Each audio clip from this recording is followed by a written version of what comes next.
One morning, I woke up at 3 a.m. to a bright blue light. When my eyes finally adjusted, I saw that my TV was on, but not the cable box. How could this happen? My cable box is synced to my TV, so when you turn on the TV, so does the cable box. I looked at my nightstand, grabbed the remote, shut the TV off, and went back to sleep. When I woke up, I looked at the clock and it said 6:45 a.m. My alarm was supposed to go off at 6 a.m. Damn, I'm late for work, I thought. I threw on some clothes and ran up the stairs to see if my son was still there. I opened up the room and he's not in there. He's probably waiting at the bus stop, I thought. So I resumed running out the door without even making myself a cup of coffee. By the time I got to my boss's house, I was only 10 minutes late. I work for quadriplegics, so I would help them do chores and cleaning and other household jobs. Today, my boss wanted to return something back to the mall, which was nothing new. So we both went outside to the van and I unlocked it and I opened the ramp for her. As she tried getting her wheelchair up the ramp, one of the wheels went over the edge of the ramp. It was so fortunate that I was right behind her and able to hold her chair down so she didn't fall. Keep in mind though, her wheelchair was electric, so it was heavier and harder to pull.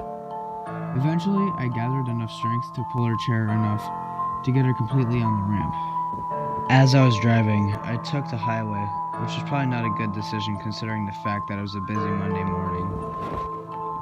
About 10 minutes into the drive, there were police cars and ambulances everywhere. Once we drove close enough to the scene, we saw that there was a 5-car accident on the other side of the highway. After we passed the whole scene, some guy in his truck tried to cut us off, but scraped the whole left side of our van and got in front of us. After a while of driving behind this guy, I noticed he had a ladder on the roof of his truck that was not properly secured. I was only 10 feet away from the truck when the ladder fell off the roof and into the road in front of me. As the ladder fell, it extended until it took up 2 lanes. I immediately hit the brakes, which forced all the people behind us to do the same. If I didn't hit the brakes on time, the whole van would have flipped, possibly killing us all, I thought to myself. I only had 2 options: maneuver the van and drive into the lane next to us that was clear, or move the ladder and possibly get hit by a car. I chose to drive into the next lane. Finally, I thought as we were driving into the exit lane. I felt somewhat relieved, but all I could think about was the ladder being in the road and if anybody got hurt or not. Later that night, I was watching my favorite TV show when it was abruptly interrupted by loud TV static. Then the news came on with breaking news. 110 people died on the highway this morning, the news reporter announced. The cause of these deaths was a ladder blocking 2 lanes, the news reporter continued. My heart sank. All those people have died because of me, I thought. But what killed me the most was having the feeling of God wanting you to die.